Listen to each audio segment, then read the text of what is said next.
ಕಠಿಣವಾದ ಮಳೆಯಲ್ಲಿ ಹಬ್ಬವನ್ನಾಚರಿಸುವ ನಿಮಗೆ ನನ್ನ ಪ್ರಣಾಮಗಳು. ಮಾದಪ್ಪ ಅಂತ ಹೇಳಿದ್ರೆ ಅದು ವರ್ಗದ ದೇವರು ಪುಣ್ಯಾತ್ಮ. ಮಳೆ ಮಾದಪ್ಪ ಮಹೋದಯ ಮಹೋದಯರಿಗೆ ಪ್ರಣಾಮಗಳು. ಕುಮಾರ ಓ, ಬಾಲ, ಏಯ್, ನಿನ್ನನ್ನು ನೋಡಿದ ನೆನಪೇ ನನಗಾಗುವುದಿಲ್ಲ. ಹಾಗೆ ನಾನು ಯಾರಿಗೂ ಸಿಗುದಿಲ್ಲ. ನಾನಾಯ್ತು, ನನ್ನ ಕೆಲಸ ಆಯ್ತು, ಮುಗಿದ ತಕ್ಷಣ ಹೋಗುವುದೇ. ಬಂದ ಪುಟ್ಟ ಹೋದ ಪುಟ್ಟ. ನಾನು ಕೂಡ ಹಾಗೆ ಕರ್ಕೊಂಡು ಹೋಗುವವರಿದ್ರೆ ಹೋಗುದೆ, ಮತ್ತೆ ನಾ ಕಾಣ್ಲಿಕ್ಕೆ ಸಿಗುದಿಲ್ಲ. ಇವತ್ತು ನನ್ನ ನಂಬೇಡಿ. ನನ್ನಲ್ಲೇ ಉಂಟಪ್ಪ ಬೇಕಾದ ವ್ಯವಸ್ಥೆ ಅದಲ್ಲ. ಇರ್ಲಿ, ಇದು ಹೊಸ ಮುಖ. ಶರೀರ ಹಳತ, ನನ್ನ ದೇಹದಲ್ಲಿ ನೆರಿಗೆ ಬಿದ್ದಾಗೆ ಕಾಣ್ತದ. ಹಾಗಲ್ವೋ? ಇಷ್ಟರವರೆಗೆ ಕಂಡರಿದವ ನಾನಲ್ಲ. ಸರಿ, ಎತ್ತನಿಂದ ಇನ್ನ ವಿಜಯನ್ನ ಇದೆ. ಈಗ ಹೂ ಬಿಡುವುದಷ್ಟೇ, ಬೀಜ ಕೊಯ್ಯುವುದು ಎಲ್ಲಿಂದ ಸ್ವಾಮಿ? ವಿಜಯಕ್ಕೆ ಇದೆ. ಎತ್ತನಿಂದ ಐತಂದೆ, ರೈತಂದೆ ನೈ ತಂದೆ ಅಂತ ಐತಂದೆ.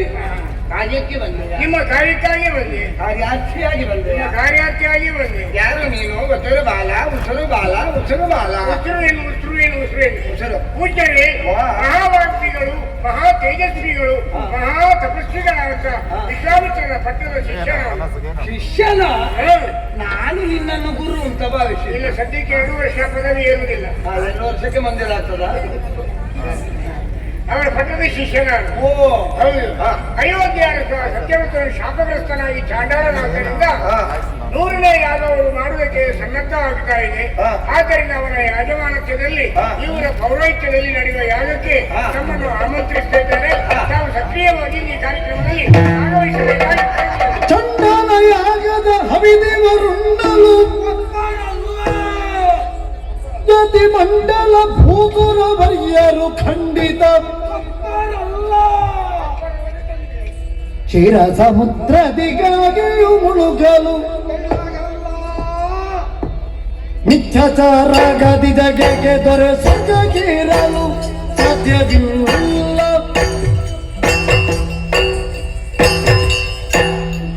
ದಯವಿಟ್ಟು ಕ್ಷಮಿಸಬೇಕು. ಯಾಕೆ? ವೈಶಾಖ ಮಾಸದಲ್ಲಿ ನೀರು ಹಾಕದೆ ಒಳಗೆ ಹೋಗಿರುವ ಬಸವಗಂಟೆ ಅಂತಿರುವ ನಿಮ್ಮ ಕಾಲುಗಳಲ್ಲಿ ಪುಟ್ಟ ಪುಟ್ಟ ಹೆಜ್ಜೆಯನ್ನು ಹಾಕ್ತಾ ಹೋಗುವಾಗ ಎಲ್ಲಿ ಮಾಂಸಖಂಡಗಳು ಉದುರಿ ಬೀಳ್ತದೋ ಎನ್ನುವ ಕಾರಣಕ್ಕಾಗಿ ಹಿಡಿಯಲು ಕಾತರಿಸ್ತಾ ಇದ್ದೆ. ದಯವಿಟ್ಟು ಕ್ಷಮಿಸಬೇಕು. ಕುಮಾರ, ಆ ಮಾಂಸಖಂಡದ ಬಗ್ಗೆ ನೀನು ಆತುರತೆಯನ್ನು ಇಟ್ಟುಕೊಳ್ಬೇಡ. ಯಾಕೆ? ಆ ಮಾಂಸಖಂಡ ಬೀಳುವುದಿದ್ರೆ ಈಗಲ್ಲ, ಒಂದು 10 ವರ್ಷಕ್ಕಿಂತ ಹಿಂದೆಯೇ ಬೀಳ್ಬೇಕಿತ್ತು. ಹಾಗಾದರೆ ಮುಂದಿನ ವರ್ಷ ಮೃತ್ಯುಂಜಯ ಪ್ರಶಸ್ತಿಯನ್ನು ಘೋಷಿಸುವ. ನೋಡುವ, ಯಾವ್ದಾದ್ರೂ ಒಂದು ಸಿಗುತ್ತದೆ. ಆಗಲೇ ಬೀಳಲಿಲ್ಲ, ಇನ್ನು ಬೀಳುವುದಕ್ಕಿಲ್ಲ. ಹಾಗಾದ್ರೆ ಅದು ತನ್ನ ಅಸ್ತಿತ್ವವನ್ನು ಸಾಬೀತುಪಡಿಸ್ತಾ ಇದ್ದಾರೆ. ನಾವು ಇದ್ದೇವೆ. ಹೌದು ಕುಮಾರ, ಅದನ್ನೆಲ್ಲ ನಾನು ಆಲೋಚನೆ ಮಾಡುವುದು. ಒಬ್ಬ ವ್ಯಕ್ತಿ ಉನ್ನತವಾದಂತಹ ಪಥವನ್ನು ಸೇರಬೇಕು ಅಂತಾದ್ರೆ ಹಿಂದೆ ಒಬ್ಬ ಗುರು ಬೇಕು, ಮುಂದೆ ಒಂದು ಗುರಿ ಬೇಕು. ಗುರಿ ಬೇಕೇ ಬೇಕು. ನಿನಗೆ ತುಂಬಾ ದೊಡ್ಡ ಗುರಿ ಬೇಡ. ಕೆಲವರಿಗೆ 5 ಕಾಲು, ಕೆಲವರಿಗೆ 5 ಮುಕ್ಕಾಲು ಹೇಳಿದ್ರು. ಈಗ ನಿನ್ನ ಗುರು ವಿಶ್ವಾಮಿತ್ರ. ಹೌದು. ಅವನ ಗುರು ಯಾರು? ಅದು ಕೇಳಲಿಲ್ಲ. ನಾನು ಕೇಳಲಿಲ್ಲ ಎನ್ನುವುದು ನನ್ನ ಪ್ರಶ್ನೆಗೆ ಉತ್ತರ ಅಲ್ಲ. ನನಗೆ ಅಗತ್ಯ ಇರಲಿಲ್ಲ. ಅಗತ್ಯ ಇಲ್ಲ ಎನ್ನುವುದು ಪ್ರಶ್ನಾತೀತ. ಸ್ವಾಮಿ, ನಮ್ಗೆ ವ್ಯವಸ್ಥೆಗೆ ಬೇಕಾದನ್ನೆಲ್ಲ ಮಾಡಿಕೊಟ್ಟಿದ್ದಾರೆ. ನಿಲ್ಲುವುದಕ್ಕೆ ಗುರುಮಠ ಉಂಟು, ಹೊತ್ತಿಗೆ ಸರಿಯಾಗಿ ಊಟದ ವ್ಯವಸ್ಥೆ ಆಗ್ತದೆ, ಜ್ಞಾನಾರ್ಜನೆಗೆ ವಿದ್ಯೆ ಕೊಡ್ತಾರೆ, ಮಾನ ಮುಚ್ಚಲಿಗೆ ಬಟ್ಟೆ ಉಂಟು. ಇಷ್ಟಿಗೆ ಸಾಕಲ್ವೇ? ನಮ್ಮ ಸನಾತನ ಪ್ರಪಂಚದಲ್ಲಿ ನಡೆಯುವಂತಹ ದೊಡ್ಡ ತಪ್ಪು ಯಾವುದು ಅಂತ ಕೇಳಿದ್ರೆ ಇದೆ. ನಾನು, ನನ್ನ ಮನೆ, ನನ್ನ ಹೆಂಡತಿ, ನನ್ನ ಮಕ್ಕಳು, ಮತ್ತೆ ಏನಾದ್ರೆ ನನಗೇನು? ದೊಡ್ಡವರ ನೈತಿಕತೆಯನ್ನು ನಾವು ಪ್ರಶ್ನಿಸದೆ ಉಳಿಯುವುದೇ ನಾವು ಮಾಡುವ ಅಕ್ಷಮ್ಯ ಅಪರಾಧ. ನಮ್ಮ ನೈತಿಕತೆಯೇ ಸರಿ ಇಲ್ಲದ ಮೇಲೆ ಇನ್ನೊಬ್ಬರ ನೈತಿಕತೆಗೆ ಕೈಯಾಗಿ ಪ್ರಯೋಜನವಾದ್ರೆ ಏನು?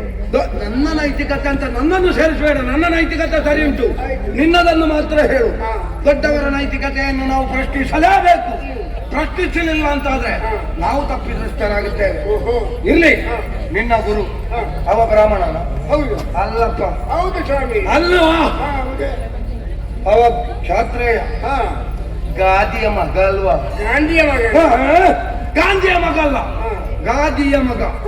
ವಿಶ್ವರಥ ನಾಮಕನಾದಂತಹ ಕೃಷಿಕ ವಸಿಷ್ಠರ ಜೊತೆಯಲ್ಲಿ ವಾಗ್ವಾದವನ್ನು ಮಾಡಿ ದಿಗ್ಬಲಂ ಕ್ಷಾತ್ರಾಯ ಬಲಂ ಬ್ರಹ್ಮತೇಜ ಭವಂ ಬಲಂ ಸುಣ್ಣಂ ಬಲಂ ಬಲಂ ಬಲಂ ಎನ್ನುವ ಹಾಗೆ ಬಗೆದು ಕ್ಷಾತ್ರವನ್ನು ಬಿಟ್ಟ. ಬ್ರಾಹ್ಮಣ್ಯ ಅವನಿಗೆ ಸಿಕ್ಕಿದ? ಇಲ್ವಾ? ಸಿಗಲಿಲ್ಲ.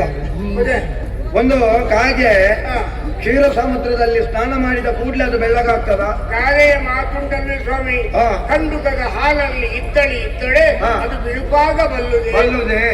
ಬೆಕ್ಕಿನ ಮರಿಯೊಂದನ್ನು ಕೊಂಡು ಹೋಗಿ ಹುಲಿಯ ಬೋನಿನಲ್ಲಿ ಇಟ್ಟು ಹುಲಿಯ ಸಂಸರ್ಗದಲ್ಲಿ ಒಂದು 15 ದಿವಸ ಇದ್ರೆ ಅದರ ಸ್ವಭಾವ ಹುಲಿಯದ್ದಾಗ್ತದ. ಮಾರ್ಜಾಲಂ ಹುಲಿಯಪ್ಪುದೇ. ಹಾಗಾದ್ರೆ ಬ್ರಾಹ್ಮಣ್ಯವೂ ಹಾಗೆ. ಬ್ರಹ್ಮನ ಮುಖದಿಂದ ಹೊರಟದ್ದು ಬ್ರಾಹ್ಮಣ್ಯ.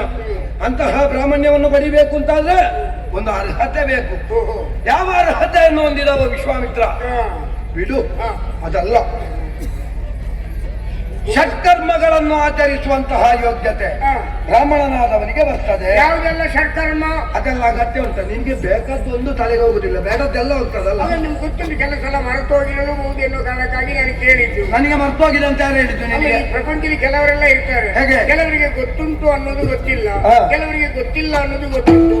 ಈ ಗೊತ್ತಿದ್ದನ್ನು ಗೊತ್ತಿಲ್ಲ ಅಂತಂದ್ರೆ, ಗೊತ್ತಿಲ್ಲದನ್ನು ಗೊತ್ತುಂಟು ಹೇಳಿದ್ರೆ ಗೊತ್ತಿದ್ದದ್ದು ಗೊತ್ತಾಗುದಿಲ್ಲ. ಗೊತ್ತಾಯ್ತಾ ಅಂತ ಹೇಳುವವರು ತುಂಬಾ ಬಂದಿದ್ದಾರೆ. ಅಯ್ಯೋ, ಹೇಳುವುದಕ್ಕೆ ತೊಂದರೆ ಇರುವ ತೊಂದರೆಯಾದರೆ ಹೇಳುವುದಕ್ಕೆ ತೊಂದರೆ, ಹೇಳುವುದಕ್ಕೆ ತೊಂದರೆ ಇರದ ತೊಂದರೆಯಾದರೆ ಹೇಳುವುದಕ್ಕೆ ಏನು ತೊಂದರೆ? ಇದು ತೊಂದರೆ ಕೌಶ ಆಗ್ಬಿಟ್ರೆ ಬೇರೆ ದಾರಿ. ನಿನ್ನ ತಲೆಗೆ ತೊಂದರೆ ಕೌಚ ಹಾಕ್ಬೇಕು. ಯಜನ ಯಾಜನ, ಅಧ್ಯಯನ ಅಧ್ಯಾಪನ, ದಾನ ಪರಿಗ್ರಹಣ, ಈ ಯೋಗ್ಯತೆ ಬ್ರಾಹ್ಮಣನಾದವನಿಗೆ ಬರ್ತದೆ.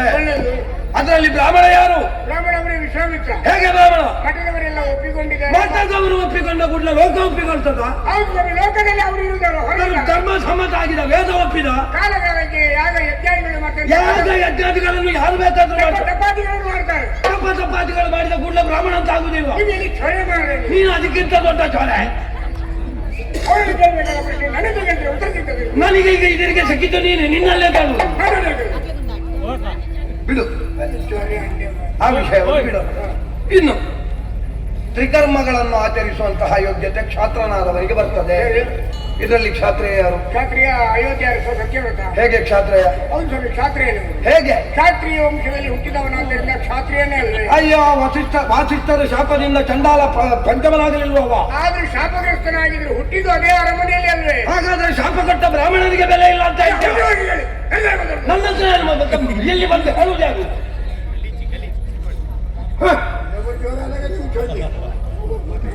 ನಾಯಿಯ ಮಾಂಸವನ್ನು ತಿಂದವರು, ಗೋಮಾಂಸವನ್ನು ಸಂಸ್ಕರಿಸದೆ ತಿಂದವರು ಎಲ್ಲ ಯಜನ ಯಾಗಾದಿಗಳನ್ನು ಮಾಡುವುದಕ್ಕೆ ಹೊರಟಿದ್ದಾರೆ. ಅದಕ್ಕೆ ಹೋತ್ರವಾಗಿ ಮಹೋದಯ ಬರಬೇಕು. ನನ್ನನ್ನು ಕರೆದ ವಿಶ್ವಾಮಿತ್ರನ ಕುಲ ಯಾವುದು? ನೀನು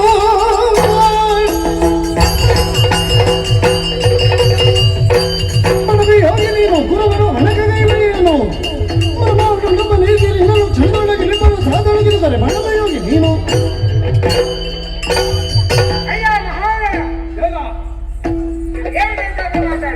ನಮ್ಮ ಗುರುಗಳ ಬಗ್ಗೆ ಮಾತಾಡ್ತೇನೆ. ನಿನ್ನ ಗುರು ನಮ್ಮ ಗುರುಗಳ ಬಗ್ಗೆ ನೀವು ಪ್ರಶ್ನೆ ಮಾಡ್ತಾ ಇದ್ದೀರಿ. ಅವರ ಕುಲ ಯಾವುದು ಅದನ್ನ ಹೇಳವ? ಒಂದು ಮಾತು ಗೊತ್ತಿಲ್ಲ ನಿಮಗೆ? ಯಾವುದು? ಕುಲವೆನ್ನದಿರಿ. ಕುಲ ಯಾವುದೋ ಸತ್ಯ ಸುಖವುಳ್ಳ ಜನರಿಗೆ ಕೆಸರಲು ಪುಟ್ಟಲು ಅದೊಂದು ವಿಸದರಾಮನಿಗೆ ಅರ್ಪಿಸಲಿಲ್ಲವೇ? ನಿಮ್ಮ ಕುಲದ ನೆಲೆಯೇನಾದ್ರೂ ಬಲ್ಲಿರ? ನನ್ನ ಕುಲ ಎನ್ನುವುದು ಪ್ರಪಂಚದಲ್ಲಿ ಪ್ರಶ್ನಾತೀತ. ಈಗ ಪ್ರಶ್ನೆ ಆದದ್ದು ನಿನ್ನ ಗುರುವಿನ ಕುಲ. ಗುರುಗಳು ಮನಸ್ಸು ಮಾಡಿದ್ರೆ ಒಬ್ಬ ವ್ಯಕ್ತಿಯನ್ನು ಎಷ್ಟು ಎತ್ತರ ಸೇರಿಸಬಲ್ಲರು. ಅದೇ ಗುರುಗಳ ಮನಸ್ಸಿಗೆ ನೋವಾದರೆ ಎತ್ತರಕ್ಕೇರಿದ ವ್ಯಕ್ತಿಯನ್ನು ಕೆಳ ಮಾತ್ರದಲ್ಲಿ ಶಾಪವನ್ನು ಪ್ರಪಂಚಕ್ಕೆ ತಳ್ಳಬಲ್ಲ ಸಾಮರ್ಥ್ಯ ಗುರುಗಳಿಗೆ ಉಂಟು. ಒಮ್ಮೆ ಸುಮ್ಮನೆ ಕೂತ್ಕೊಳ್ಳ. ನೀನು ಹೇಳುವುದು ನನಗೆ ಅರ್ಥ ಆಗ್ತದೆ. ಅವನಿಗೆ ಎಲ್ಲರನ್ನು ಉದ್ಧರಿಸುವಂತಹ ಸಾಮರ್ಥ್ಯ ಉಂಟು ಅಂತ ಹೇಳುದಲ್ವ? ಇಷ್ಟು ವರ್ಷದಲ್ಲಿ ನಿನ್ನನ್ನು ಉದ್ದ ಮಾಡ್ಲಿಕ್ಕೆ ಆಗ್ಲಿಲ್ಲ ಅವನಿಗೆ. ಇನ್ನು ಉದ್ಧಾರ ಅಂತ ಕರ್ಮವನ್ನು ಮಾಡಿದ. ಒಂದು ದಿವಸ ಹೊಡೀತದೆ ನೋಡು, ಮೊಸಳೆಗಾದ ಆಗ್ತದೆ, ಯಾರು ಹತ್ತಿರ ಬರುವುದಿಲ್ಲ. ಮತ್ತೆ ಪಾಪಿ ಗುರುಗಳ ಬಗ್ಗೆ ಮಾತಾಡಿ. ಗುರು ಏನು? ನನ್ನ ವೈದ್ಯ ವಿಚಾರಗಳು ಕೈಯಾಗಿ ಮಾತಾಡಿ. ಪ್ರಾಣಿಗಳಾದರೂ ತನ್ನ ಮರಿಯ ಮಾಂಸವನ್ನು ತಿನ್ನುವುದಿಲ್ಲ. ವಿಶ್ವಾಮಿತ್ರ ಹಾಗಲ್ಲ. ತನ್ನ ಕುಲವನ್ನು ಬೆಳಗಬೇಕಾದ, ತನ್ನ ವಂಶಕ್ಕೆ ದೀಪವಾಗಬೇಕಾದಂತಹ ತನ್ನ ಮಕ್ಕಳನ್ನು ತನ್ನ ಸ್ವಾರ್ಥಕ್ಕೆ ಬಲಿಗೊಟ್ಟ ಬಂದು ಅವರು ಏನು ಮಾಡಿ ಅವರನ್ನು ಪ್ರಶ್ನಿಸುವ ಅಧಿಕಾರ ನಮಗಿಲ್ಲ.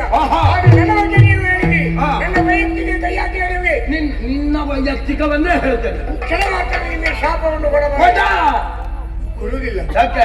ಈ ಕ್ಷೇತ್ರದಲ್ಲಿ ಸತತವಾಗಿ ಸರಸ್ವತಿ ದೇವಿಯನ್ನು ಆರಾಧನೆ ಮಾಡಿಕೊಂಡು ಬಂದಿರುವಂತಹ ಪವಿತ್ರವಾದ ನಾಲೆಯಲ್ಲಿ ನಿಮಗೆ ಶಾಪವನ್ನು ಕೊಟ್ಟು ಅದರ ಶಕ್ತಿಯನ್ನು ಕಳ್ಕೊಳ್ಳಿಕ್ಕೆ ನಾನು ಅಂತ ಹೇಳಿಲ್ಲ. ಮುಂದಿನ 2 ವರ್ಷದ ನಂತರ ಬೇಕಾಗ್ತದೆ. ಇದೇನು ಬಿಸಿ ನೀರ? ಹೋಗುವಾಗ ಮೆರಕೆ ಮಾಡ್ಕೊಂಡು ಇಟ್ಕೊಂಡು ಹೋಗಿ. ಅದು ನಿನ್ನ ಕೈ ಚೀಲದಲ್ಲಿ ಇರುವುದು ಪಾಪಿ. ಇದು ಶುದ್ಧೋದಕ. ಶಾಪವನ್ನು ಕೊಡುವ ಅರ್ಹತೆ ಯೋಗ್ಯತೆ ಎರಡೂ ನಾನು ಉಂಟು. ಆದ್ರೆ ನಿನಗೆ ಶಾಪವನ್ನು ಕೊಡುವುದಿಲ್ಲ. ಕೊಡುವುದಿಲ್ಲ. ನನ್ನ ಶಾಪವನ್ನು ಪಡೆಯುವ ಅರ್ಹತೆಯೇ ನಿನಗಿಲ್ಲ. ನನ್ನನ್ನು ನಿಂದಿಸಿದಿ. ಹೌದು. ನಾನು ಗಿಡ್ಡ ಇದ್ದೇನೆ ಅನ್ನೋ ಕಾರಣಕ್ಕೆ ನನ್ನನ್ನು ನಿಂದಿಸಿ ಮಾತಾಡಿದಂತ ನಿಮಗೆ ಒಂದು ಮಾತು ನೆನಪಿರಲಿ. ಯಾವುದು? ಎಳೆಗರು ಎತ್ತಾಗದೆ ಓಹೋ. ಮಿಡಿ ಬಣ್ಣಾಗದೆ ಪೆನ್ನಲ್ಲ ಬಣ್ಣಾಗದೆ ನನ್ನಲ್ಲಿ ಹೌದು. ಸಾಹಿತ್ಯ ಹಾ. ಹೇಗೆ ಎಲೆಗರು ಎತ್ತಾಗದೆ ಮಿಡಿ ಬಣ್ಣಾಗದೆ ಅಷ್ಟೇ. ಹೌದು. ಇನ್ನೊಂದು ನಾನು ಕೊಡ್ತೇನೆ ತಗೋ. ಹೌದು. ನಗ್ರೋಧ ಬೀಜಮಂ ಹಾ. ಸಿಡಿದು ಕೆಲ ಪೆರ್ಮರನಾಗದೆ. ಇದಕ್ಕಿಂತ ದೊಡ್ಡ ಕರ್ಮರಿ ನಮ್ಮ ಕೂಟದಲ್ಲಿಲ್ಲ. ಕುಂಟೆಗಳ ಮದುವೆಗೆ ಸೋಲಗಳ ನೆಂಟರು ಕುಂಟಗಾರದ ಮನಗಾಯನ ಅಂತ ಹೇಳಿದ ಹಾಗೆ ಒಬ್ಬ ಅವನನ್ನು ಹೊಗಲಿಕ್ಕೆ ವಿಶ್ವಾಮಿತ್ರನಲ್ಲಿ ಗಂಟಾಘೋಷವಾಗಿ ನಾನು ಪ್ರಶ್ನೆಯನ್ನು ಮಾಡ್ತಾ ಇದ್ದೇನೆ. ಅವನಿಗೆ ಯೋಗ್ಯತೆ ಇರುವುದೇ ಹೌದು ಅಂತಾದ್ರೆ ತನ್ನ ಕುಲವನ್ನು ಪ್ರಾಪಂಚಿಕರ ಮುಂದೆ ಅಭಿವ್ಯಕ್ತಗೊಳಿಸಲಿ. ತದನಂತರ ಅವನ ಯಾಗಕ್ಕೆ ಹೋತ್ರವಾಗಿ ನಾನೇ ಹೋಗುತ್ತೇನೆ. ನೆನಪಿರ್ಲಿ. ನೀವು ಬೇರೆ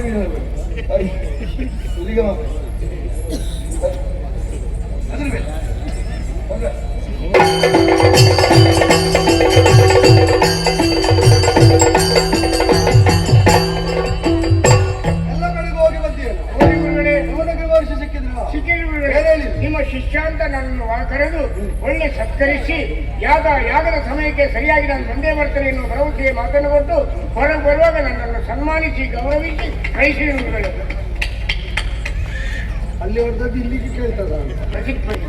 ಹೌದು. ಈಗ ನಮ್ಮ ಯಾಗಕ್ಕಾಗುವಾಗ ನೀನು ಮತ್ತೆ ಸಮ್ಮಾನ ಅಂತ ಬೇರೆ ಎಲ್ಲಿಗಾದ್ರೂ ಹೋಗುವ? ಇಲ್ಲ ಸನ್ಮಾನ ಇಲ್ಲಿ ಇಟ್ಕೊಂಡು ಬಂದಿದ್ದೆ. ಎಲ್ಲಿ ಎಷ್ಟು ಅಂತ ಗೊತ್ತಿಲ್ಲಲ್ಲ, ಮತ್ತೆ ಎಲ್ಲೆಲ್ಲ ಹೌದು. ಆಮೇಲೆ ನೇರವಾಗಿ ಮಹೋದಯದಲ್ಲಿ ಹೊಳೆಯುವುಗಳೇ ಅವನಷ್ಟು ತೆಗೆದುಹಾಕಿದವರು, ಅವನಷ್ಟು ನಿಕೃಷ್ಟ ವ್ಯಕ್ತಿ ಪ್ರಪಂಚದಲ್ಲಿ ಬೇರೆ ಯಾರು ಇಲ್ಲ ಅಂತ ನನ್ನ ಗಮನಕ್ಕೆ ಬಂದುಕೊಳ್ಳಿ. ನಿಮ್ಮ ಬಗ್ಗೆ ಒಂದು ಚೂರು ಗೌರವ ಅಭಿಮಾನ ಯಾವುದಿಲ್ಲದೆ ಬಾಯಿ ಬಂದಾಗೆ ಮಾತಾಡುವವರೇ ಯಾಗವನ್ನು ಮಾಡುವುದಕ್ಕೆ ತಯಾರಾದ್ರೆ ದೇವತೆಗಳು ಬಂದಾರ, ಒಬ್ಬ ಚಾಂಡಲ ಯಜಮಾನ, ಅರ್ಧ ಕ್ಷಾತ್ರಿಯ ಬ್ರಾಹ್ಮಣ, ಇದನ್ನೆಲ್ಲ ಹೇಳ್ತಾ ಇಲ್ಲ. ಕ್ಷಾತ್ರಿಯಾಗಿ ನೀವು ಅರ್ಧ ಅಂತೆ. ನಿಮ್ಮ ಕುಲ ಅವರಿಗೆ ಕುಲವೇ ಗೊತ್ತಾಗಬೇಕಾದ್ರೆ ಗೊತ್ತು ಮಾಡಿಸುವ ಸಮಯ ಬರಲಿ. ವಾಸಿಷ್ಠರು ಸಿಕ್ಕಿದ್ರು. ದೊಡ್ಡ ಅಪ್ಪನಿಗೆ ಹುಟ್ಟಿದ ಮಕ್ಕಳು ತನ್ನ ಚಿಲ್ಲರೆ ಬುದ್ಧಿಯನ್ನು ಪ್ರದರ್ಶನ ಮಾಡಿದರು. ಭಾಷೆ ಅರ್ಥ ಆಗುದಿಲ್ಲ ಆ ಮಕ್ಕಳಿಗೆ ಅದೇ ಶಬ್ದ ಪ್ರಯೋಗ ಬಿಟ್ಟರೆ ಮೇಲೆ ದಾರಿ ಇಲ್ಲ. ಅಂತದ್ದು ಏನು ಹೇಳಿ ಅವರು ಹೇಳಿದ್ದು ವಿಶ್ವಾಸ.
ಅನಿವಾರ್ಯ ಅಷ್ಟಪರಾಶುಚಿ ಆಧ್ಯಾತ್ಮಿಕ ಅಧಿಕಾರಿ ಸ್ಥಿತಿ ಕುಮಾರಮಣಾಧಿಪತ್ಯ ಸ್ಥಿತಿ ಏಕಾಗ್ರತ ಮನೋರಥ ಸ್ಥಿತಿ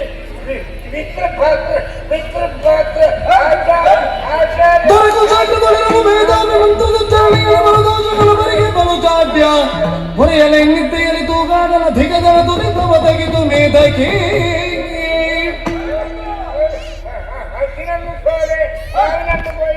ಕೈಯಲ್ಲಿ ಬಿದ್ದೆ ಉದುರಿ ಬಿದ್ದು ಹೋಗ್ಬೆ ದೊಡ್ಡಪ್ಪ ದೋಷೆಗಳು ಚಿಕ್ಕಮ್ಮ ಚಟ್ನಿ ಹಾಕು ಯತಿ ಪವಚಿಷ್ಟಾನ ಪ್ರತಿಬಂಧಕವ ಜ್ಞಾನಮತಿಯಿಂದ ನರಿತು ಸುಭೃತ ಹೃದಾನಂದು ಅತಿಶಯ ಥರ್ವಣ ಅತಿ ವಿಧಿ ರಕ್ಷೆಯ ಜತನದಿಂದಲಿ ಬಹುಸುತ ನಿರೀಸಿದನು.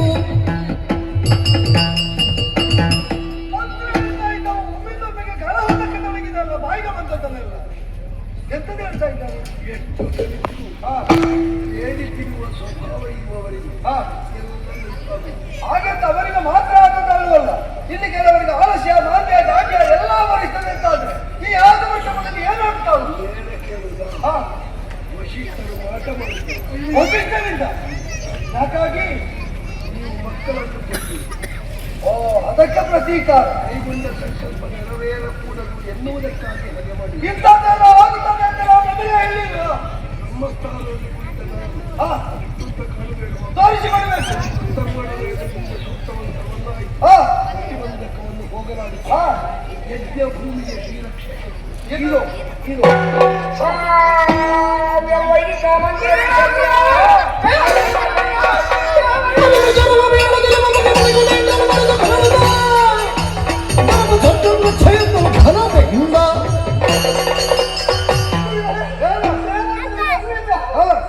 ದೇವತೆಗಳು ಬರಲಿಲ್ಲ ಎಂಬುದನ್ನು ಧೂಮದಲ್ಲಿ ವ್ಯಾಪಿಸಿದ ಯಾಗಮಟ್ಟಮ ನೋಡುವಾಗಲೇ ನಾನು ಅರ್ಥ ಮಾಡಿಕೊಂಡಿದ್ದೇನೆ. ಮಂತ್ರಾಹೂತರಾದ ದೇವತೆಗಳು ಹವಿಸ್ವೀಕಾರಕ್ಕೆ ಬರಲಿಲ್ಲ ಅಂತಾದ್ರೆ ಮತ್ತೆ ಯಜ್ಞದ ಹಣ್ಣು ನಮಗೆ ಯಾಕೆ ಅಂತಲೇ ಯಾಕಂದ್ರೆ ಮಧ್ಯದಲ್ಲಿ ಆದ್ರೆ ಮಂತ್ರದಿಂದ ಕರೆದು ದೇವತೆಗಳು ಯಾಕೆ ಬರ್ತಾ ಇಲ್ಲ ನನಗೆ ವೃತ್ರವಧ ಪ್ರಕರಣದಿಂದ ಮಲಿನಗೊಂಡಿರುವ ಇಂದ್ರನ ಮಾಲಿನ್ಯವನ್ನು ತೊಳೆಯುವುದಕ್ಕೆ ಗುರು ವಶಿಷ್ಠರು ಸಹಕಾರ ನೀಡಿದ್ದಾರೆ. ಕೇಳಿಬಲ್ಲ ಆ ಕಾರಣದಿಂದ ಇಂದ್ರನಿಗೂ ವಶಿಷ್ಠರಿಗೂ ಒಂದು ಒಪ್ಪಂದ ಆಗಿದೆ. ಏನೊಪ್ಪಂದ? ಮುನ್ನಡೆಯುವಂತಹ ಯಜ್ಞಗಳಲ್ಲಿ ವಶಿಷ್ಠರಾಗಲಿ ವಶಿಷ್ಠಾನುಯಾಯಿಗಳಾಗಲಿ ಭಾಗವಹಿಸದೇ ಇದ್ರೆ ಇಂದ್ರ ಹವಿಸ್ಸು ತಕೊಳ್ಳುವುದಿಲ್ಲ. ಅವನಿಗೆ ಮಂತ್ರಕ್ಕಿಂತ ವಸಿಷ್ಠರ ಜೊತೆಗಿನ ಆತ್ಮೀಯತೆ ದೊಡ್ಡದಾಯಿತು. ಅದಕ್ಕಾಗಿ ವೇದ ಮರ್ಯಾದೆ, ಹವಿಸಿನ ಮರ್ಯಾದೆ, ದೇವ ಮರ್ಯಾದೆಯನ್ನು ಉಲ್ಲಂಘಿಸ್ತಾರೆ ಅಂತಾದ್ರೆ ನನಗೆ ತಪಸ್ಸಿನ ಮರ್ಯಾದೆ ಏನು?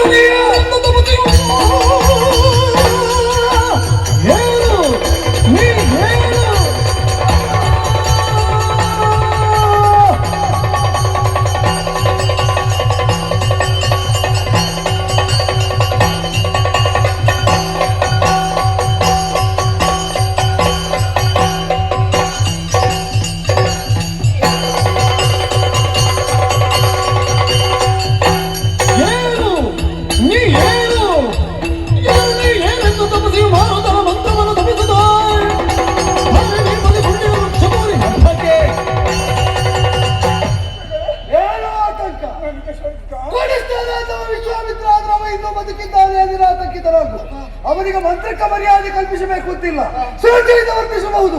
ಸ್ವರ್ಗಾಧಿಪತಿ ಎಂಬ ಹಬ್ಬವೆಂಬುದುಂಟಾದರೆ ತಪಸ್ಸು ನಾನು ಅರ್ಜಿಸಿದ್ದು, ಅದು ನನ್ನ ವಶದಲ್ಲಿರುವುದು.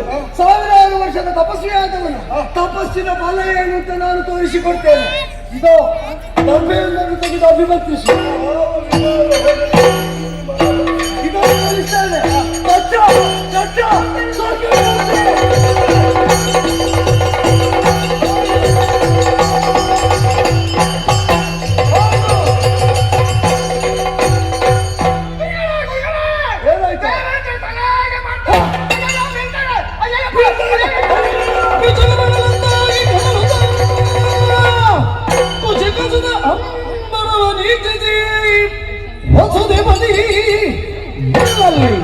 বিরোধীপে পতি স্বর্গ সপ্তর্ষি ಮಂಡಲ ಅಸಮತೋರ ಭಕ್ತಿ ತ್ರಿದಿತಿ ತ್ರಿದಶರ ನಿರ್ಮಿಸಿ ನೂತನೇಂದ್ರನ ಕೈವೆ ನಿನ್ನೆನ್ನುತ್ತ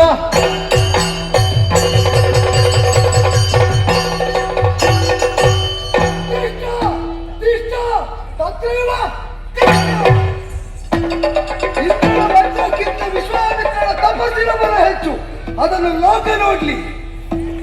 ಆದ್ರೆ ಒಂದು ಭಾವ ಏನು? ತಲೆಗೆ ಪೆಟ್ಟು ಬಿದ್ದು ಬಿದ್ದದ್ದು ತಲೆಗೆ ಅಂತ ಗೊತ್ತಾಗಿದೆ ಅಂತಾದ್ರೆ ತಲೆ ಉಂಟು ಅಂತ. ಅದಕ್ಕಿಂತ ಅವನ ತಲೆಗೆ ಹೊಡೆದದ್ದು ಇಂದ್ರನ ತಲೆಗೆ ಬಿದ್ದ ಪೆಟ್ಟು ಅಂತ ನಾನು ಮಾಡಿ ತೋರಿಸ್ತೇನೆ. ಅವ ಕೆಣಕುತ್ತಾ ಇರುವುದು ನನ್ನ ತಪಸ್ಸನ್ನು, ಅದರ ಸಾಧ್ಯತೆ ನೋಡಬೇಕು ಅಂತಿದ್ರೆ ಏನು? ನನಗೆ ಸ್ವಲ್ಪ ಇಲ್ವಾ ಭಾವ ಇವನನ್ನು ನರಕಕ್ಕೆ ಹಾಕಿ ಇಲ್ಲ, ಅವನ ಅಭಿಲಾಷೆ ಅತ್ಯಂತ ಉತ್ಕಟವಾಗುವುದು. ಎಲ್ಲವನ್ನು ಒಂದು ಸ್ವರ್ಗಕ್ಕಾಗಿ ಬಿಟ್ಟಿದ್ದಾನೆ. ಒಂದು ಅರೆಬೆಂದ ಮಡಿಕೆ ಹಾಗೆ ಮಾಡ್ತಾನಲ್ಲ. ನಿನಗೆ ಸ್ವರ್ಗ ಕಾಮಿಸಿ ಗೊತ್ತುಂಟ? ಅವ ಸ್ವರ್ಗಕ್ಕೆ ಜೀವ ಬಿಡ್ಲಿಕ್ಕೆ ಸಿದ್ಧ ಇದ್ದಾನೆ. ನೀನು ಎಂತದ್ದು ಅಂತ ಭಾವಿಸಿದ್ದು? ಅದನ್ನು ಈಡೇರಿದ್ದಾನೆ ಅಂತ ಮಾತು ಕೊಟ್ಟವನನ್ನು ನಂಬಿದ್ದಾನೆ. ತಪಸ್ಸನ್ನು ಇಂದ್ರ ಕೆಳಗಿದ್ದ ಹೌದಾದರೆ ಆ ತಪಸ್ಸಿನ ಬಲದಿಂದಲೇ ಇದು ತನಕ ಅವರನ್ನು ಸ್ವರ್ಗ ಗಳಿಸಬೇಕು ಅಂತ ಮಾತ್ರ ಇದ್ದದ್ದು. ಈಗ ಅವನನ್ನು ಇಂದ್ರನಾಗಿಸ್ತೇನೆ. ಅದಕ್ಕಾಗಿ ಅವನೀಗ ನೀವು ವೈಶಾಲರ ಜ್ಯೋತಿಷ್ ಚಕ್ರದ ಬಾಹ್ಯ ಆವರಣದ ದಕ್ಷಿಣ ಭಾಗದಲ್ಲೇ ಸಪ್ತರ್ಷಿಗಳ ಪರಿವೃತವಾಗಿ ತಾರಾಮಂಡಲ ಸಮೂಹವನ್ನು ಸೇರಿಸಿಕೊಂಡು ಸ್ವರ್ಗದ ಸರ್ವ ಸುಖೋಪಭೋಗಗಳು ಇರುವಂತೆ ತಪಸ್ಸಿನಿಂದಲೇ ಒಂದು ಸ್ವರ್ಗ, ಅದಕ್ಕೆ ಅವನು ಇಂದ್ರ, ಇದಕ್ಕೆ ವಿಶ್ವಾಮಿತ್ರನ ಸ್ವರ್ಗ ಅಂತ ಹೆಸರು ಅಲ್ಲ, ತ್ರಿಶಂಕು ಸ್ವರ್ಗ ಅಂತ ಹೆಸರು ಬೇಡ. ಇಂದ್ರನಿಗೆ ನೋಡುವಾಗ ಅವರ ಸ್ವರ್ಗದ ಪ್ರತಿ ಸ್ವರ್ಗ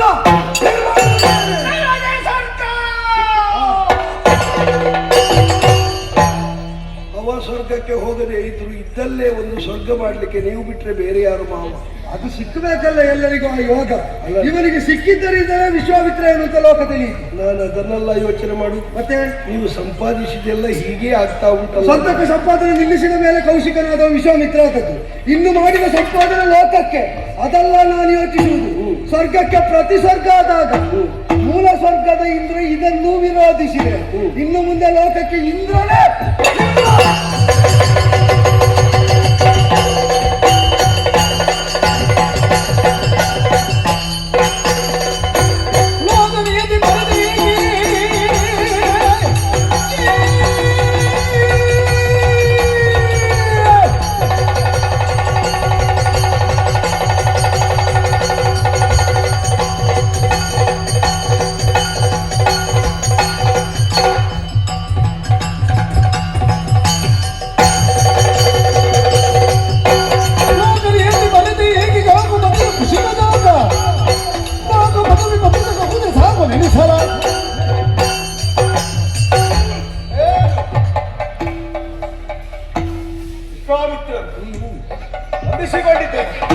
ಅಂದಿಸಲಿಕ್ಕೆ ಬಂದದ್ದಾದ್ರೆ ಒಳ್ಳೆಯದಾಗಿದೆ. ಕಶ್ಯಪನ ಮಗ 3 ಯಾಗದ ಮೂಲಕವಾಗಿ ಪುಣ್ಯ ಪರಿಪೂತನಾಗಿ ಸ್ವರ್ಗವನ್ನು ಆಳುತ್ತಾ ಇರುವವನು ಸುಧರ್ಮ ಸಭಾಧ್ಯಕ್ಷ ಬಂದದ್ದು. ತಪಸ್ಸಿಗರೆಲ್ಲರೂ ಮಹಾತ್ಮರೇ, ಆದ್ರೂ ನೀವು ಪರಮ ಮಹಿಮಾನ್ವಿತರು ಎನ್ನುವುದು ನಮಗೂ ಅರಿವಾದ ವಿಚಾರ. ಅದಕ್ಕೆ ಸ್ವರ ಏರಿಸಿ ಇಷ್ಟೆಲ್ಲ ಹೇಳಿದ್ದೆ. ಇದನ್ನೆಲ್ಲ ಹೇಳುವಾಗ ಸ್ವರ ತಗ್ಗಿಸಿ ತಗ್ಗಿಸಬೇಕು ಅಂತ ಇತ್ತು. ಮತ್ತೆ ಅಲ್ಲಿ ಹೇಳಿದ್ದು ಸಾಧನ ಸಂಪತ್ತಿನಲ್ಲಿ ಉಳಿದವರು ನಿಮ್ಮ ಹಾಗಾಗಿ ಯೋಚನೆ ಮಾಡಿದ್ರೆ ಸಾಧ್ಯ ಇಲ್ಲ. ನೀವು ಒಳ್ಳೆಯ ಸಾಧಕರೇ, ಸಾಧುವಾದದ್ದನ್ನು ಮಾಡಬೇಕು ಅಂತ ಸ್ವಲ್ಪ ಆಲೋಚನೆ ಮಾಡಿ. ಏನಾಯ್ತು ಈಗ? ಒಬ್ಬಾತ ಗುರು ಶಾಪದರ ಲೋಕದಲ್ಲಿ ಅದಕ್ಕಿಂತ ದೊಡ್ಡ ಪಾಪ ಇಲ್ಲ. ಚಂಡಾಲನಾಗಿ ಹೋದ, ಅಂತಹ ಗುರುವನ್ನೇ ಇಲ್ಲ ಅಂತ ಬಹಿಷ್ಕರಿಸಿಕೊಂಡ, ನಿಮ್ಮ ಹತ್ತಿರ ಕಾಲು ಹಿಡಿದ. ಈಗ ನಿಮಗೆ ವಸಿಷ್ಠ ದ್ವೇಷ ಇರಬಹುದು, ಹಾಗಂತ ಸ್ವರ್ಗಲೋಕದ ಮೇಲೆ ನಿಮಗೆ ದ್ವೇಷ ಇಲ್ಲಲ್ಲ. ದ್ವೇಷ ಇರ್ತಾ ಇದ್ರೆ ದ್ವೇಷವನ್ನು ಸ್ವರ್ಗದವರು ಸಾಧಿಸಿದ್ರೆ ಉಂಟು, ಇಲ್ಲದಿದ್ರೆ ಇಲ್ಲ. ನಾವು ಮಾಡಲೇ ಇಲ್ಲ. ಸರಿ, ಮತಂಗ ರಾಜ್ಯದಲ್ಲಿ ಹವಿಸ್ಸು ಕೊಟ್ಟಾಗಲೂ ಸ್ವೀಕಾರ ಮಾಡಿದ್ದೇವೆ. ಆದ್ರಿಂದ ಈ ಸಲ ಕೊಟ್ಟಿದ್ದೇನೆ. ಶ್ವಾನ ಮಾಂಸವನ್ನು ಕೊಡುವಾಗಲೂ ಬೇಡ ಅಂತ ಹೇಳಿಲ್ಲ. ಮಂತ್ರಭೂತವಾಗಿ ನಾವು ತಿನ್ನೋದು ಕೊಟ್ಟರೆ ನಿನಗೆ ಬೇಡ ಅಂತ ಹೇಳಲಿಕ್ಕೆ. ಹಾಗಾದ್ರೆ ನಿಮ್ಮನ್ನು ಒಪ್ಪಿದವರು ನಾವು ಅಂತಾಯ್ತು. ವಿಧಿ ಇಲ್ಲದೆ ಒಪ್ಪಿದ್ದೆ, ಅದು ನನಗೂ ಗೊತ್ತುಂಟು. ಆದ್ರೆ ಪುಣ್ಯ ಲೋಕಕ್ಕೆ ಒಬ್ಬ ಚಂಡಾಲನನ್ನು ಕಳಿಸಿ ಆ ಲೋಕವನ್ನು ಹಾಳು ಮಾಡಬೇಕು ಅಂತ ಯಾಕೆ ಮನಸ್ಸಾಯ್ತು ಗೊತ್ತಾಗಲಿಲ್ಲ. ಪುಣ್ಯಲೋಕಕ್ಕೆ ಬಂದ ಮೇಲೆ ಅವ ಚಂಡಾಲ ಆಗುದಿಲ್ಲ ಅಂತಲೇ ಕಳಿಸಿದ್ದು, ಕಾಯಕಲ್ಪ ಮಾಡಿ. ಕಳಿಸಿಕೊಡುವಾಗ ತಪಸ್ಸಿತ್ತು ಅಂತ ಮಾನ್ಯತೆ ಕೊಡೋಣವೇ, ಒಳಗೆ ಕರ್ಕೊಂಡ್ರೆ ನಮ್ಮದು ಎಲ್ಲವೂ ಮೈಲಿಗೆ ಆಗ್ತದೆ. ಸರಿಯಪ್ಪ, ನಿನ್ನದು ಮೈಲಿಗೆ ಆಗ್ತದೆ ಅಂತ ನೀನು ಬಿಟ್ಟಾಗ ನಾನು ಅದನ್ನು ಒಪ್ಪಿದ್ದೇನೆ. ಕೊಡ್ತಿದ್ದೇನೆ, ಆಯ್ತು, ಕೊಡದಲ್ಲಿಗೆ ಬಿಡ್ಬೇಕು. ಅದನ್ನು ನಾನು ಒಪ್ಪಿ ಆಯ್ತು. ಹೌದು, ಈಗ ಮತ್ತೆ ಸ್ವರ್ಗಕ್ಕೆ ಕಳಿಸ್ತೇನೆ ಅಂತ ಹೊರಟು. ಈಗ ಸ್ವರ್ಗಕ್ಕೆ ಪ್ರತಿಯಾದ ಪ್ರತಿ ಸ್ವರ್ಗ ಅಂತ. ಹೌದು, ಈಗ ಪ್ರತಿ ಸ್ವರ್ಗ ಮಾಡುವಾಗ ಪುಣ್ಯಲೋಕವನ್ನು ಮಾಡುವುದು ಅಂತ ಯೋಚನೆ ಮಾಡಬೇಕಾದ್ರೆ ಒಬ್ಬ ಪಾಪಿಯನ್ನು ಅಲ್ಲಿಗೆ ಇಂದ್ರ ಮಾಡ್ತೇನೆ ಅಂತ ಹೊರಟ್ರೆ ವಿರೋಧ ಮಾಡದಿರ್ಲಿಕ್ಕೆ ಆಗ್ತದ? ಈಗ ನಿನ್ನ ಸ್ವಲ್ಪ ಹೇಗಿರ್ಬೇಕು ಅಂತ ನಾನು ಹೇಳಿದ್ರೆ ನೀನು ಒಪ್ಪುತ್ತೀಯಾ? ಹೇಗಿರ್ಬೇಕು? ಇರ್ಬೇಕು ಅಂತ ನಾನು ಹೇಳಿದ್ರೆ ಒಪ್ಪುತ್ತೀಯಾ? ಇಲ್ಲ, ಒಪ್ಪುವುದಿಲ್ಲ.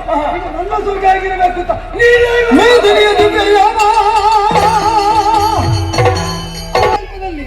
ಹವಿಸರ್ಪಿಸಿದಾಗ ಸ್ವೀಕರಿಸುವವರಿಗೆ ಇಂದ್ರ ಅಂತ ಹೆಸರು. ಇದು ವೇದಾನುಶಾಸನ. ನೀನು ಮರ್ಯಾದೆಯನ್ನು ಬಿಟ್ಟೆ ಮಂತ್ರಭೂತವಾದ ಹವಿಸನ್ನಾದರೂ ಧಿಕ್ಕರಿಸಿದೆ. ಪಟ್ಟವರ ಪಾತ್ರ ವಿವೇಚನೆ ಮಾಡುವುದಕ್ಕೆ ತೊಡಗಿದೆ. ರಾಕ್ಷಸರು ಮಾಡಿದ ತಮಸ್ಸಾಗ್ತದೆ, ರಾಕ್ಷಸರು ಮಾಡಿದ ಯಾಗಯಜ್ಞಗಳು ಮಾರ್ಗಾದಿಗಳಾಗ್ತದೆ. ನಾವು ಮಾಡಿದ ಒಬ್ಬ ಚಾಂಡಾಲಿಗನಿಗಾಗಿ ಆದ್ರೆ ಅದು ನಿನಗೆ ಆಗುವುದಿಲ್ಲ, ಹೊಟ್ಟೆಗೆ ಅಜೀರ್ಣವಾಗ್ತದೆ ಅಂತ ಆದ್ರೆ ನೀನು ನಿನ್ನ ಸ್ವರ್ಗವು ಬೇಡ ಅಂತ ಬಿಟ್ಟಾಗೆ ಹೇಳಿದಾಗ ಫಲ ಸಿಕ್ಲಿಲ್ಲ ಅಂತ ಹೇಳಿದ ಹರಕೆ ಹೇಳಿದವನ ಅಂತರಂಗ. ಈಗ ನಿನ್ನ ಸ್ವರ್ಗವನ್ನೇ ಬಿಟ್ಟಾಯ್ತು ಅಂತ ಮುಂದೆ ಹೋಗಿ ಆಯ್ತಲ್ಲ, ನಿನ್ನ ಸ್ವರ್ಗವನ್ನೇ ಬಿಟ್ಟ ಮೇಲೆ ಈಗ ನನ್ನ ತಪಸ್ಸಿನ ಸಾಧ್ಯತೆ ಏನು ಅಂತ ನೋಡ್ತಾ ತಪಸ್ಸಿನ ಸ್ವರ್ಗವನ್ನು ನಿರ್ಮಿಸಿದ್ದೇನೆ. ನೀನು ನಿನ್ನ ಮರ್ಯಾದೆಯೊಳಗಿಲ್ಲ, ನನ್ನ ತಪಸ್ಸಿನ ಮರ್ಯಾದೆಯೊಳಗೆ ನಿನ್ನ ವಜ್ರವನ್ನಾಗಲಿ ಮಾತಾಡದೆ ಕೂತ್ಕೊಂಡಿದ್ದೇನೆ ಅಂತ ಹೇಳಿದ ಆಗದೆ ಬಂದ ದೇವೇಂದ್ರ ಅಲ್ಲ. ನುಡಿ ಮರುಪುರು ಬದಲಿ ತಗ್ಗಿ ಮರಸಡಿಯೇ ಹದಿಪೊಗನು ಉಳಿದುದು ಪರಮನವನಾಗ.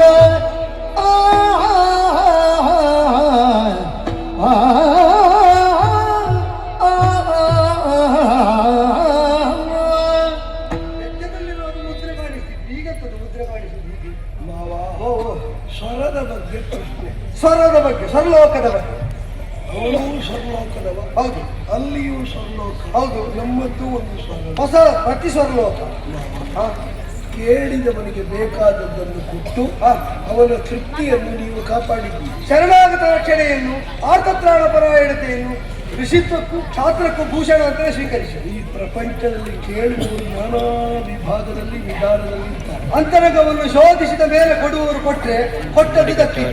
ಅವನು ಕೇಳಲಿಕ್ಕೆ ಬಂದದ್ದೇನು? ಕೇಳುವ ಕ್ರಮದಲ್ಲೇ ಕೇಳಬೇಕಲ್ಲ. ಕೇಳಿಸುವ. ನನ್ನ ಸ್ವರ್ಗಕ್ಕೆ ಅಪಾಯ ಆಗುವ ಸ್ಥಿತಿ ಉಂಟು.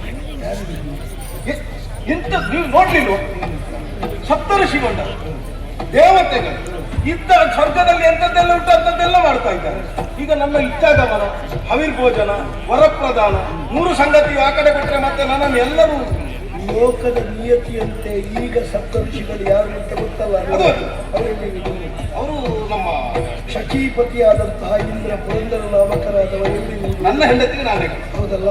ಹಾಗಾದ್ರೆ ನಾಕ ಎನ್ನುವ 3 ಲೋಕಗಳಲ್ಲಿ ನಾಕ ನಿನ್ನದ್ದು. ಹಾಗಾದ್ರೆ ಇದು ಅದು ಅವನಿಗಾಗಿ ಸಿದ್ಧವಾದ ನಾಕ.